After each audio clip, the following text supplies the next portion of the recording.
ब कढीपत्त्यासारखी आहे. भाजीतला कढीपत्ता ज्याप्रमाणे बाजूला फेकला जातो, त्याप्रमाणे कार्यकर्ते भाजपमध्ये आज फेकले जात आहेत. कारण राहून पक्षाशी एकनिष्ठ राहून मी काम केलेलं आहे. तरी पण पक्षाने माझी उमेदवारी आज काढलेली आहे. आज तुम्ही भावनिक सुद्धा होताय तिकीट न मिळाल्यामुळे. उमेदवारी अर्ज दाखल केलाय की उमेदवारी कोणी ठरविल्या तुमच्या ती तुम्ही अपक्ष फॉर्म भरलेला आहे. कशा पद्धतीची निवडणुकीला सामोरं जा का निवडणुकीमध्ये मनधरणी केल्याच्या नंतर वापस घेताल पुन्हा जबाबदार कोण आहे असं वाटतंय तुम्हाला? या सर्वांना जबाबदार भारतीय जनता पक्षामध्ये जी चालू चालू असलेली जी सध्याची स्थिती आहे, ती जबाबदार आहे. जिल्हा परिषद निवडणुकीचा आज अंतिम दिवस होता अर्ज भरण्याचा आणि यामध्ये मोठ्या प्रमाणात लातूर जिल्ह्यामध्ये बंडखोरी झाल्याचं पाहायला मिळतंय. अनेक जण भाजपकडून इच्छुक होते, मात्र एबी फॉर्म शेवटपर्यंत मिळाला नाही. त्याच्यामुळे अनेकांचा हिरमोड झाला आणि त्याच्यापैकी एक जण माझ्यासोबत आहेत. काय मागणी केलेली होती आणि पक्षानं का डावललं असं वाटतं तुम्हाला? माझ्या पत्नीने 2017 मध्ये निटूर गण 50 मधून जिल्हा परिषदची निवडणूक लढवली होती. ज्यावेळेस महिला उमेदवार राखीव होता, त्यावेळेस पक्षातल्या कोणत्याही कार्यकर्ता हा उमेदवारी द्यायला तयार नव्हता. पण महिलेचं शासन आदर करतंय, महिलाला राखीव आहे, या उद्देशानं मी माझ्या पत्नीला 2017 मध्ये मी उमेदवारी दिली व पक्षांतर्गत कार्यकर्त्यांनी गद्दारी करून 50 ते 60 मतांनी माझ्या पत्नीचा पराभव झाला. पण तो झालेला पराभव नसून आपल्या लोकांनी दिलेला हा कौल मान्य करून ज्या लोकांनी आपल्याला मतदान केलेलं आहे, त्या लोकांची आपण सेवा करणं हे गरजेचं आहे. ह्या उद्देशाने मी सतत आज 8 वर्ष जनतेत राहिलो. मी लोकांच्या प्रत्येक कामाशी निगडीत आहे. लोकांनी सांगितलेलं प्रत्येक काम केलं व पक्षाने दिलेली प्रत्येक जबाबदारी मी हिरिरीने पार पाडलेली आहे व नेत्याशी एकनिष्ठ राहून पक्षाशी एकनिष्ठ राहून मी काम केलेलं आहे. तरी पण पक्षाने माझी उमेदवारी आज काढलेली आहे. काय भावना आहेत? आज तुम्ही भावनिक सुद्धा होताय तिकीट न मिळाल्यामुळे.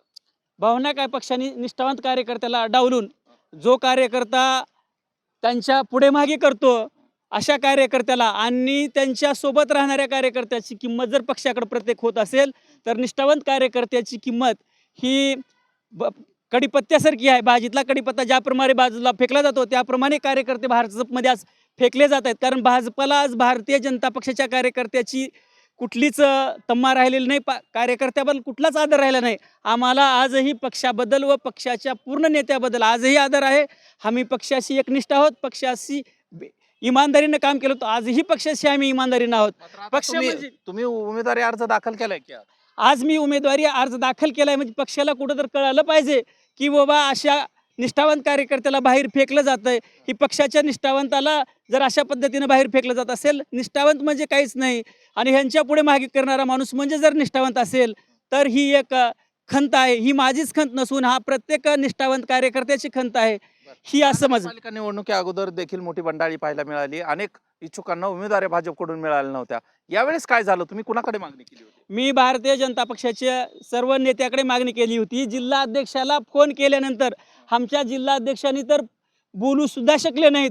म्हणजे इतपत झालं की भारतीय जनता पक्षाच्या जिल्हा अध्यक्षाला सुद्धा एखाद्या उमेदवाराला उमेदवारी देण्याचा अधिकार होता की नव्हता असं म्हणावं लागेल. एवढी कोण उमेदवारी कोणी ठरविल्या तुमच्या? ती उमेदवाऱ्या कोणी ठरवल्या? त्यांनी उमेदवाऱ्या वाटून दिल्या. जे आमदार त्या आमदाराकडे त्यांनी बी फॉर्म दिले आणि त्या आमदारांनी त्या पक्षाची जी हुकमी एक्के चालवले आणि त्यांना उमेदवाऱ्या दिल्या.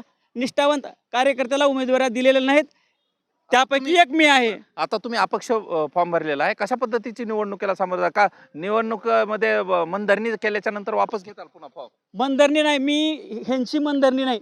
मी माझ्या लोकांनी जनतेने फॉर्म भर म्हणलाय, त्या हिशोबाने मी फॉर्म भरलाय. जर आता आम्ही सगळेजण बसणार आहोत, कार्यकर्ते जे सांगतील तो आम्ही निर्णय घेणार. कारण हा निर्णय हा माझा एकट्याचा नाही.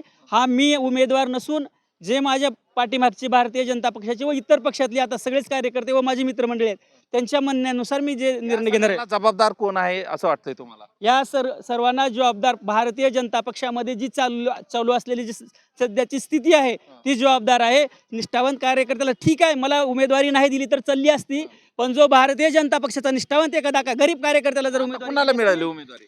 हा आता दिलेली उमेदवारी हा भारतीय जनता पक्षाच्या कार्यकर्त्याला नसून जो काँग्रेस आय मधून इकडे आला होता आणि जो आज त्यांचा एक मित्र निष्ठावंत नसताना त्यांचा निष्ठावंत आहे, त्यांच्या निष्ठावंताला उमेदवारी मिळाली. काँग्रेस पक्षातून आलेल्या माणसाला उमेदवारी दिली जात आहे आणि पक्षाच्या निष्ठावंताला उमेदवारी नाही, या गोष्टीची मला खेद आहे. शेवट प्रश्न, तुम्ही निवडणूक लढण्यावरती आता ठाम आहे.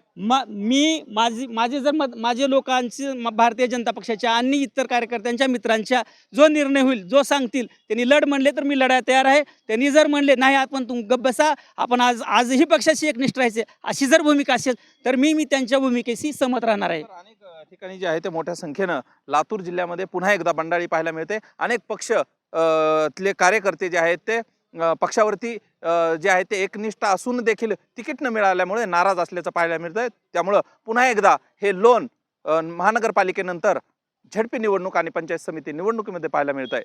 हा व्हिडिओ तुम्हाला आवडला असेल तर सर्वांना शेअर करा आणि चॅनलवर नवीन असाल तर चॅनल सबस्क्राईब करा.